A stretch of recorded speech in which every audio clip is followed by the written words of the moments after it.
Hi, I'm Ken Harbaugh, former U.S. Navy pilot and host of Warriors in Their Own Words.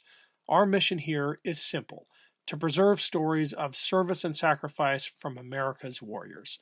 Through archival interviews with veterans from World War II up through modern-day conflicts, we present first-hand accounts of what it takes to defend a nation.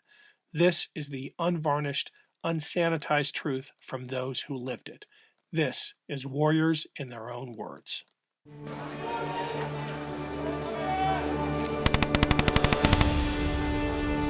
As soon as it got to be night, Carlson sent the advanced troops, and they began to cut like a rabbit hole under the brush. It was cactus, like this kind of cactus you see in the cowboy movies. And all 800 Marines went through that little tunnel, through the cactus, through the grass, and out of sight. And in the morning, but it came morning, there wasn't a Marine left there. There wasn't a Raider left.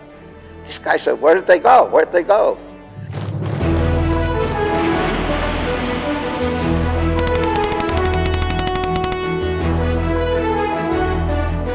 Today, we'll hear from William Lansford. Lansford served in World War II with the Marine Raiders, a special ops force that specialized in guerrilla warfare. A Marine Raider was a necessity that came up shortly after Pearl Harbor, when we were more or less, as they say in boxing parlance, riding our bicycle around the ring, so that the other guys couldn't catch us. But at that time, the morale was very low. We'd gotten clobbered at Pearl Harbor, and we didn't have the men or equipment ready to really counter effectively. Yet there was a need to build the morale of the country, of the people, and so the Raiders were created for that purpose. And we were patterned on the concept of the British Commando. And in the early days, when they decided to do the Raiders, when President Roosevelt gave the okay, the men who were going to lead the Raider battalions, at that time chiefly Carlson, Evans F. Carlson, and Edson, who was forming the first Raiders in the East Coast, sent some of their officers and NCOs to England to train under the Commandos, and came back and taught us some of that stuff. And then these men who were very experienced, both Carlson and Edson, who had served in the Banana Wars and knew what guerrilla warfare meant. Carlson had also served in China with the 8th Route Army. They began adding their own touches to the Raiders. The configuration was what was needed. Would we be able to pull some quick raids and get out of there before they caught us? And the idea was really, I think it's a morale building and media catching sort of, and that's basically what we were meant to do. And to sort of hold the enemy off at arm's length while the regular Marines, got up to strength. I'd always wanted to be in the military, and in 1990, a lot of Depression kids went into the CC camps here in California, I suppose all over the country. So I dropped out of school and went into the CC camps. And it was a great place to train young guys, 16, 17 years of age, to go right into the service. And we're talking 1938, 39, when the war was on already in Europe. So when I got out, I tried to get in the Marines, and I was too skinny, and they wouldn't take me. And I tried to get in the Navy, and they wouldn't take me. Nobody would have me. I was underweight and skinny looking, and even though I'd been in the CC camps and was I was a lumberjack there. Sounds silly, but anyhow, I was coming out of the Marine Corps recruiting office in downtown LA for the umpteenth time, and I saw this great, big, massive-looking guy with all kinds of gold stripes and all. He was a Marine sergeant, and he said, he said, "You've been hanging around here a lot, son." I said, "Yes, sir." "You're trying to get in the Marines?" "Yes, sir." He said, "Any luck?" "No, sir." He said, "I'll tell you what." He said, you go down to Inglewood. There's a reserve company there. There's a reserve unit there, the 13th Machine Gun Battalion Reserves. He said, "You go there and sign up." And he said, "In 2 weeks, you'll be in the Marine Corps." So I did that. I went and I came to Inglewood and I signed up there. And they issued me a uniform and a rifle and all that stuff. And almost 2 weeks to the day, they mobilized us. And we're talking 1940 now. And in 1940, I ended up in the Marines, and directly out of boot camp, they had a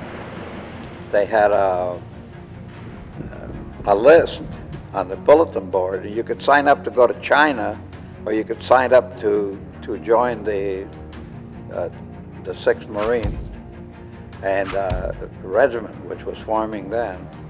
And I signed up to go to China because every Marine and sailor wanted to go to China. That was the place to be. Well, guess where I ended up? I ended up in Iceland. I got back from Iceland 10 months later and went into and they isolated us in this camp back in the U.S. They put us in, I think it was Camp Elliott, and they put us in this isolated camp. We couldn't get out of there, and we had nothing to do but hang around the barracks all the time, and we began hearing about this outfit, called the Raiders and the Commandos, and they said it was a suicide outfit, and the guys that volunteered were volunteering to die, and all sorts of melodramatic stuff. So another guy and I got very curious. Yeah, I had very bad luck with top sergeants in those days. I was a PFC. And I thought, well, if I can get it out of this outfit, I'll be ahead of the game. So I went to the sergeant and I said, we would like to apply for this Raider, this commando outfit. And he said, "Get back to the barracks and don't bother me, They're all filled up." And that's what we'd heard, that they had filled up because they had been recruiting while we were en route back. So this guy and I decided that night the following day we would sneak off and go see what we could find out about this guy, Carlson, we'd heard about. And we looked around the back of the camp out in the boondocks, and there was this great big old beat-up looking barracks, and there was a guy standing there, and we said, "We're looking for Carlson." He said, "He's in there."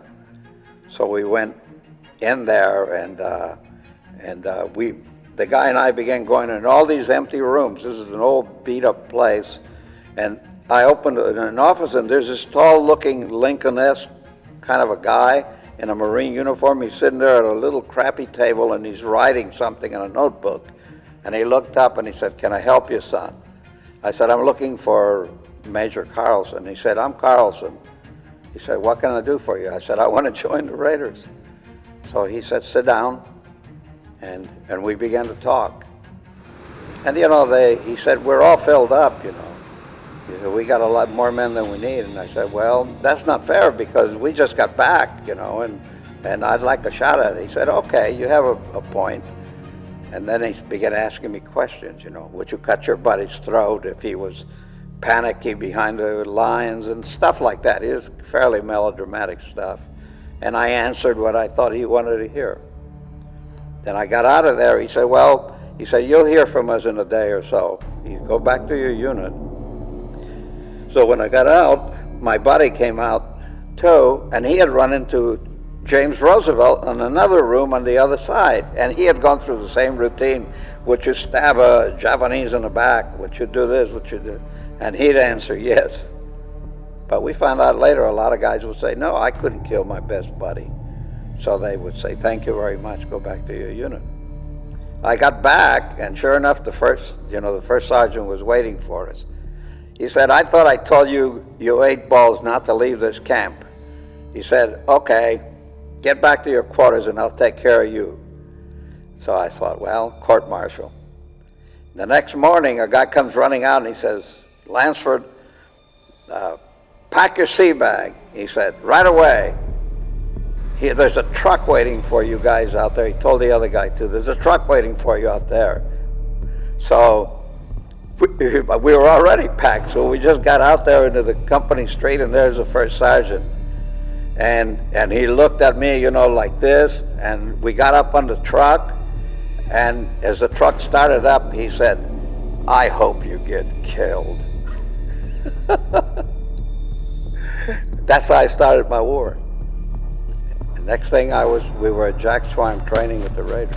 We had heard a lot of stuff by that time about the Raiders, you know, because the newspapers were trying to find out what was going on, and it was very hush-hush and all that. Basically, we moved into this great big empty boondocks, you know, where they used for a tank park. The Marine Corps would park its tanks there one time. It was called Jack's Farm. Anyway, I was assigned to a company, and you know, with a whole bunch of people I didn't know, and we were indoctrinated. That was the first thing. Carlson brought us together, and at that time I think he was a major. He had just come back into the Marines, and he was a major, and he and Jimmy Roosevelt had built like a little platform, and they would get up there, and then they would call it what we call a gung-ho meeting. Later on became a gung-ho meeting, and they would explain what our objectives were, and they were terrific. You know, they would give you a whole indoctrination and tell you why we were doing these things, and also tell you not to believe all that nonsense, you know, that we would be relatively safe if we learned the principles of guerrilla warfare. We were armed, and they had a lot of experimental weapons there, and we were told that there would be no saluting. Everybody was of equal rank, regardless of whether they were captains, lieutenants, anything. We'd call each other by our first names, and instead of saluting, whenever two men met, they would instantly go for their guns, and they would snap at each other, you know, pull the trigger to see which one would win. There were a lot of arguments. I got you first. No, I got you first. And you know that. But we averaged about 18, 19 years of age.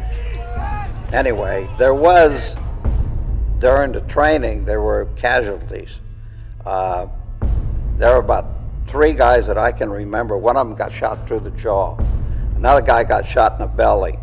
You know, because when we would snap shoot, sometimes there's always some dumbbell, you know, who forgot to unload his weapon. But the old man considered that to be part of the training too. You know, you had to know what you were doing. And because he always stressed that in combat there would be no second chances. And he was right, as always. The training never stopped. I mean, Carlson and Roosevelt believed that you couldn't be overtrained.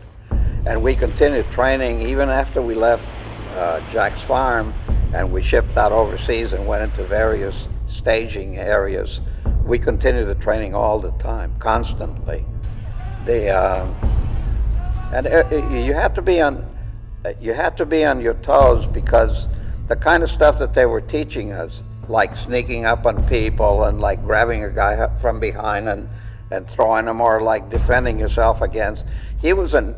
Carlson was an early adherent of Asian or Oriental, as we call it then, combat, you know, close contact combat, because as it was proven later on, you know, that did happen more than people suspect. And he wanted us to always be very keen. It's like going to judo lessons now. In those days, jiu-jitsu was considered some crazy Oriental thing that white guys didn't do, you know. But he believed that you did do it. And that was a kind of training where you had to, like a good boxer, you always had to keep that edge. So the training never really ended. The purpose of the gung-ho meetings was to indoctrinate us, as I said earlier, and part of that indoctrination was philosophical. Now, later on, Carlson was accused by a lot of jealous establishment Marines, I'm sorry to say, generals, colonels, people who were really jealous of this man and actively hated him, sometimes.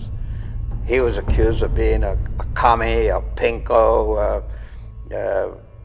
being more Chinese than American, all that nonsense, because he had spent a lot of time studying the Chinese tactics, marching with Mao and the 8th Route Army. He had made that 1,000-mile march with the Chinese.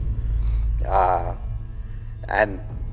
the fact of the matter was that I think if you put him up against President Roosevelt or George Washington or Abraham Lincoln, you would have a guy that fitted in perfectly. His father had been a Congregationalist minister, and Carlson really believed in God, but really he was a real Christian in the sense that he loved people and he protected people. And as far as being an American, I'll tell you, our gung-ho meetings opened by singing. We sang the Star Spangled Banner. That was the first, that's how we opened them. And we closed them by singing Onward Christian Soldiers. And during the course of it, we pledged allegiance to the flag. Now, how American can you get? Carlson explained the time that he talked a great deal about the time he had spent with Mao's guerrillas and the tactics that Mao's guerrillas had used, and in order to defeat the Japanese. One of the reasons why Carlson had gotten out of the Marine Corps was because he was actually, and this is something that a lot of people didn't know, he was actually acting as an American agent for President Roosevelt and discovering all that he could unofficially about what the Japanese were doing in places like China, places where they had already invaded. And Carlson was studying the Chinese. For example, one of the stories he told us about this one night when he was with Mao's guerrillas, and they got word that they were going to attack a Japanese convoy. He said that early that evening they took off, trotting, half running, half walking with all this equipment because they had nowhere to ride. They covered 50 miles. At dawn, they attacked the enemy convoy. They just chopped it to pieces. And before the Japanese could reinforce, get themselves reorganized and come after the Chinese, they'd gone back. They arrived back at their base the following day. In one day they had gone, they had destroyed a convoy, and they had run back, and this was all done on foot. And this is what he said, this is what you have to do. He would sometimes get us up early in the morning while it was still dark, and he'd say, boys, we're going to do 20 miles with full packs, all weapons, helmets, everything, no breakfast until we get back. And off we'd go. And we'd do the 20 miles and get back. I couldn't do 2 miles today. But that's the kind of a man he was. And dedication plus. He would make a brief address, and he would tell us what the objectives were. He would give us what amounted to a geopolitical analysis of what was going on at that time, in various parts of the world, and how that affected our mission. He would explain to us, he said, I went to see Admiral Nimitz, and I said to him, we're ready, Admiral, we're waiting, what can we do, and so forth. But the reality was that the establishment didn't really know how to use a Raider battalion. They didn't, and Edson ran into the same thing where he was. They didn't know how to use them. But he would explain to us, and stay ready because we're going to get a job. There was a great big stand, like a football stand, and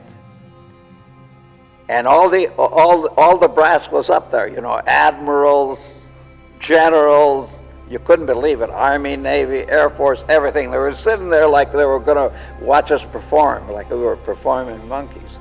Well, it was a maneuver, and we had to take it seriously. Carlson said, we're going to do this exactly the way we would pull a raid anywhere. We're going to get to Lulule, and we're going to take it. Well, we believed anything he told us. So made our landing, and it was like somebody was shooting a movie. Here we're making a landing, and over here, just off the scene, there's admirals and generals and all these, and senators and what have you, watching us. And we land, and there is a line of, I don't know, they must have had 2,000 sailors, Marines, soldiers, all armed with live ammunition. And we landed and started sneaking past the barbed wire. Well, it was daylight, and they could see how we cut the barbed wire and what we did and all that. But we did it in a way that it wouldn't set off any alarms, and that was logical. They had referees, and we had done it properly. We went inside the barbed wire, and then we camped in there. Al Flores, who was one of my two closest buddies in the Raiders, he was here from Los Angeles, and I were both probably the darkest guys in our company. He was a Mexican kid.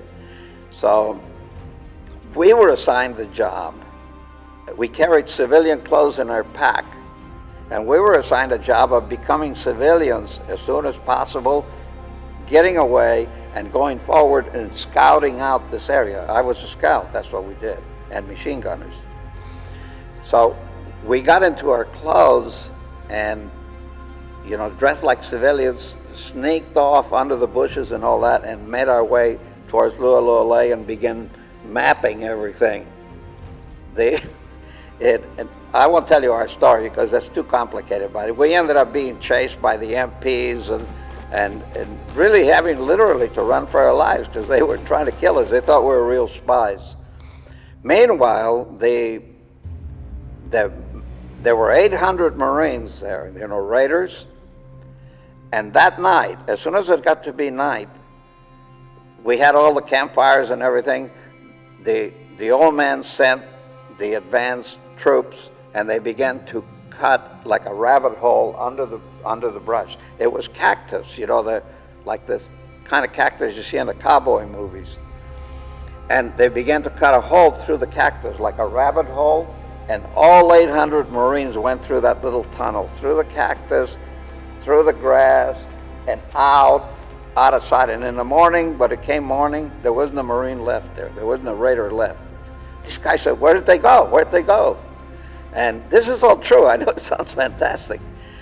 Carlson then started the guys going through the mountain, through the roughest terrain you can imagine, and they were to approach Wwii from behind. And behind it was a huge swamp, and it wasn't guarded because all the guards were in front. They had barbed wire, they had a constant patrol around the camp, and the Raiders went around the back, crossed, they laid down planks, crossed, got into the Wwii, grabbed the colonel at gunpoint, the guy that was in charge, grabbed all the guards, bound them up, tied them up at gunpoint and all that, and we took over the whole place. And then just for good measure, the old man had us take the trucks and the vehicles, and then go over to a nearby airport, and then we took stickers that had a Raider picture on them and stuck them on all the airplanes, and it said, your airplane has just been blown up. Man, I tell you, there was such an uproar the following day. And I mean, this is the kind of thing that endeared Carlson to the high command.